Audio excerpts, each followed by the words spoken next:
여러분 안녕하십니까, 진성호입니다.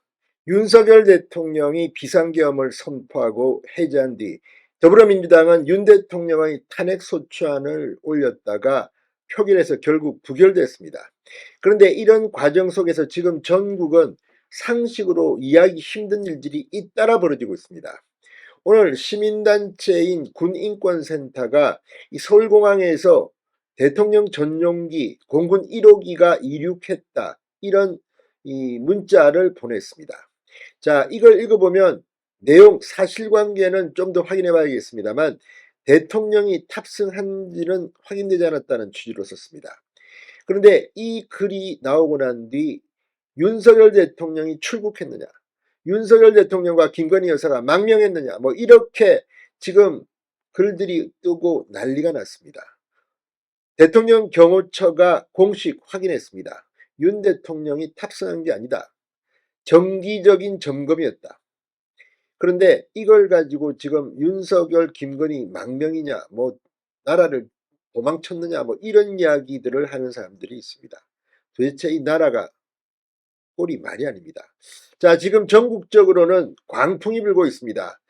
이 지난 토요일 국회에서 벌어진 탄핵소추안 표결과 관련해서 이 김재섭 의원, 서울 강북 지역에서 정말 힘들게 당선된 김재섭 의원 자택 앞에는 뭐 칼이 배달되고 근조화환이 배달되고, 또 마포가 지역구인 조정훈 의원에게도 마찬가지입니다. 지금 온 나라에 광풍, 미친 바람이 불고 있습니다. 이거 어떻게 해야 합니까?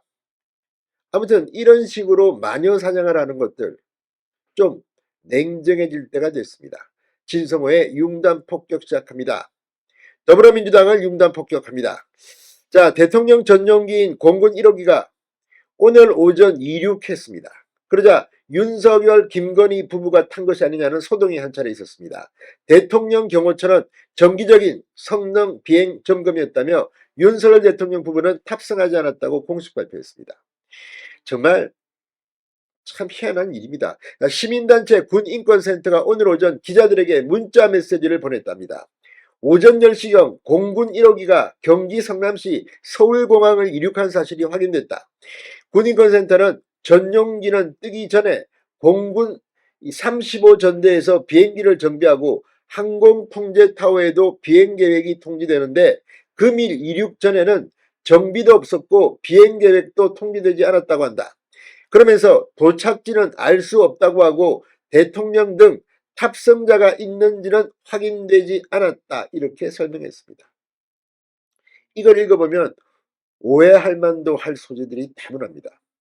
어쨌거나 지금 위기에 찬 윤석열 대통령 부부를 어떻게 해코지 하는 것은 아닌가, 이런 느낌을 지울 수가 없습니다.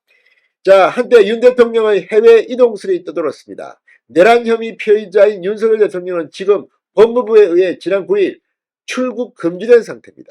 그런데도 서울공항에서 공군 전용기, 대통령 전용기가 이륙했다고 하니까 마치 윤 대통령이 출국했을지도 모른다는 이런 이야기들이, 해외 이동설이 한 차례 떠돈 겁니다. 참으로 한심한 지경입니다. 경호처는 금일 공군 1호기 비행은 정기적으로 시행하는 성능 점검 비행이다.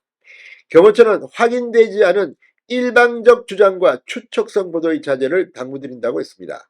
군인권센터도 다시 문자 메시지를 보내 방금 공지한 사항은 팩트가 맞으나 전용기 내에는 대통령이 탑승하지 않았다는 점을 확인했다, 이렇게 밝혔습니다. 물론 인권센터가 법적으로는 문제는 없어 보입니다. 그럼에도 불구하고 다분히 어떤 의도로 이런 공지를 보냈는가, 이런 의심을 하게 됩니다. 자, 이것 말고도 지금 전국이 이 탄핵과 관련해서 광풍이 불어닥치고 있다는 생각이 듭니다. 국민의힘 의원들이 윤 대통령 탄핵소추안 표결에 불참한 뒤 지역구 사무실에는 계란과 밀가루가 나눠들고 심지어는 커트칼까지 발견되고 있습니다. 자, 경찰에 따르면 탄핵안 표결이 무산된 이튿날인 8일 김재섭 서울 도봉갑 국회의원 의원의 자택 앞에는 윤 대통령 탄핵을 촉구하는 취지의 손팻말과 함께 커트칼이 발견됐습니다. 김 의원 측은 경찰에 이 같은 사실을 알리고 경계 강화를 요청했다고 합니다. 자, 김 의원의 지역구 사무실에는 내란 공범이라고 비판하는 취지의 근조화환도 배달됐습니다. 계란과 밀가루까지 날아들었습니다. 자, 다른 국민의힘 의원들도 마찬가지입니다. 이날 오전 11시쯤에는 신동욱 서초을 지역구 사무실에 대학생 전모 씨가 대자보를 붙였습니다. 자신을 서울대학교 21학번이라고 밝힌 전 씨는 지역구 의원이자 대학 선배인 신 의원을 향해 국회에서 선배님께서 보인 모습은 내란의 공범이 되는 것이며 국민을 대변하는 대신 국민과의 전쟁을 선포한 것이다.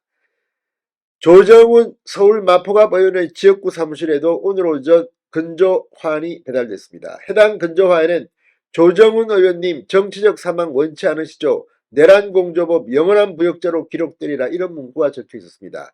나의 계란도 투척됐다고 합니다. 지방도 마찬가지입니다. 충남 서산태안 성일종 의원 국방위원장입니다. 지역구 사무실 앞 인도에는 근조화환 9개가 줄지어 세워졌다고 합니다. 여기 역시 내란공범 부역자 성일종 이렇게 적혀있다고 합니다. 자, 아무튼 지금 광풍이 불고 있습니다. 이걸 슬기롭게 헤쳐나가야 합니다. 진성호의 융단 폭격이었습니다. 여러분 감사합니다.